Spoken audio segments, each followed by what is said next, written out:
आप देख रहे हैं इंडिया न्यूज। सबसे पहले देश, आपके साथ मैं रचना बंसल। पाकिस्तान सरकार जो अलग अलग परेशानियों से घिरी हुई है, कभी बलूचिस्तान में तो कभी खैबर पख्तूनवा में प्रदर्शन की आग भड़कती है, और इन सब के बीच ही शहबाज शरीफ की कुर्सी एक बार फिर से डोल रही है, क्योंकि वहां शिन्नी वर्सेस सुन्नी हो रही है, यानी कि शिया वर्सेस सुन्नी हो रहा है। यानी कि शिया समुदाय और सुन्नी समुदाय के जो लोग हैं वो आपस में भिड़ गए हैं। पाकिस्तान के खैबर पख्तूनवा से जो खबर है वो चिंता बढ़ाने वाली है। पाकिस्तान के खैबर पख्तूनवा में कत्लेआम हो गया है। कुर्रम में शिया और सुन्नी के बीच में खूनी संघर्ष देखने को मिल रहा है। शिया समुदाय ने बाजारों में, घरों में आग लगा दी है। झड़प में 37 लोगों की मौत की खबर है, सैकड़ों लोग जख्मी हो गए हैं। शिया समुदाय की काफिले पर हमले के बाद में यह हिंसा भड़की। 21 नवंबर को शिया काफिले पर हमला हुआ था। हमले में 50 से ज्यादा शियाओं की मौत हो गई थी। पाकिस्तान के खैबर पख्तूनवा में अब ऐसे में कुर्रम में शिया और सुन्नी समुदाय के जो लोग हैं वो आमने सामने आ गए हैं। एक तरीके से कहिए एक दूसरे के खून के प्यासे हो गए हैं, और ऐसे में जो हमले हो रहे हैं नुकसान दोनों तरफ से है। 21 नवंबर को शिया काफिले पर हमला हुआ था और इस हमले में 50 से ज्यादा शियाओं की मौत हो गई थी। अब खबर यह है कि अलग अलग जगह घरों को निशाना बनाया गया है। शिया सुन्नी में जिस तरीके से खून खराबा हो रहा है वो पाकिस्तान सरकार के लिए बड़ा सिरदर्द है और बड़ी चुनौती भी है। शिया और सुन्नी विवाद में 4 दिन में 100 से ज्यादा लोग जख्मी हो गए हैं। जिस तरीके से अभी के हालात बने हुए हैं, यहाँ पाकिस्तान सरकार को बहुत सोच समझकर कदम रखने भी होंगे, और बहुत ज्यादा चैलेंजिंग सिचुएशन शहबाज शरीफ के लिए बनी हुई है। शिया और सुन्नी समुदाय के बीच में ये जो खूनी जंग है ये कहां तक पहुंची और कैसे अभी हाल ही के दिनों में ये हिंसा भड़की है, आप जानिए। खैबर पख्तूनवा में खूनी हिंसा की खबर है। 37 लोगों की इसमें मौत हो गई है जो ताजा घटना हुई है उसमें, और 100 से ज्यादा लोग इसमें जख्मी बताए जा रहे हैं। कुर्रम जिला है जहां पर शिया और सुन्नी समुदाय में झड़प हुई और ये झड़प बढ़ती चली जा रही है।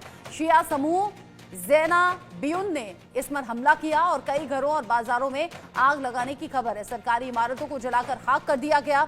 गांवों पर हुए हमले और भारी तबाही देखी जा रही है। गांवों पर जिस तरीके से हमले हुए, घरों को निशाना बनाया जा रहा है, भारी तबाही देखी गई है। सरकारी प्रतिनिधि मंडल पर भी यहां पर हमले की खबर है। कुर्रम में कानून व्यवस्था बहुत ज्यादा बिगड़ गई है। इन बिगड़े हालातों के बीच में कैसे हालात सामान्य कराए जाएं, ये एक बड़ा चैलेंज है।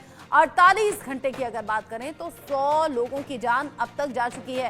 पहला हमला जब 50 के करीब लोगों की जान गई, अभी ये हमला जिसमें करीब 40 लोगों की जान गई है। शिया काफिले पर हुए हमले के बाद ये झड़प शुरू हुई और अलीजई और बागान जनजातियों के बीच में ये झड़पें हैं जो लगातार बढ़ रही हैं।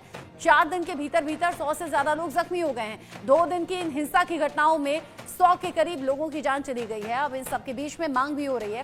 शिया समुदाय की मांग है जो आप जान लीजिए कि क्या है।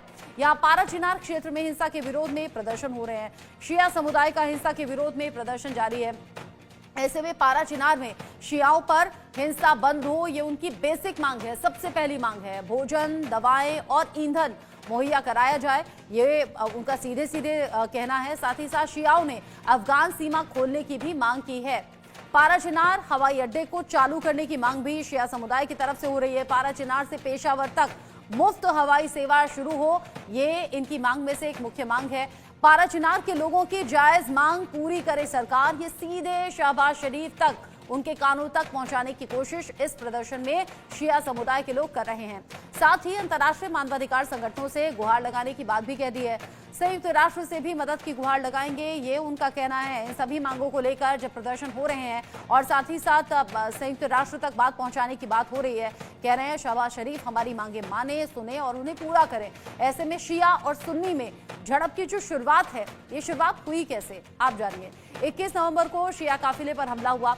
पारा चिनार से पेशावर ये पूरा काफिला जा रहा था। आतंकियों ने काफिले पर गोलीबारी कर दी।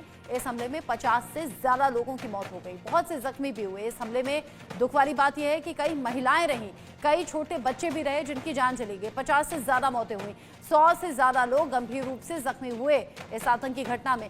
आतंकी घटना के बाद भी कुर्रम में अशांति फैल गई और वो अशांति अभी तक भी जारी है, क्योंकि फिर से यहां हमले की खबर है और इस बार 37 लोगों के मारे जाने की खबर है। यह आंकड़ा अभी ऊपर जा भी सकता है क्योंकि कुछ लोगों को चोट भी आई है, कुछ लोग जख्मी भी हुए हैं। जिस तरीके से ये घटना बढ़ रही है, उस घटना के बाद में अब शहबाज शरीफ नजर बनाए रखने की बात तो जरूर कर रहे हैं, लेकिन इसमें क्या कामयाबी मिल पाएगी, ये सवाल बड़ा है। इसको लेकर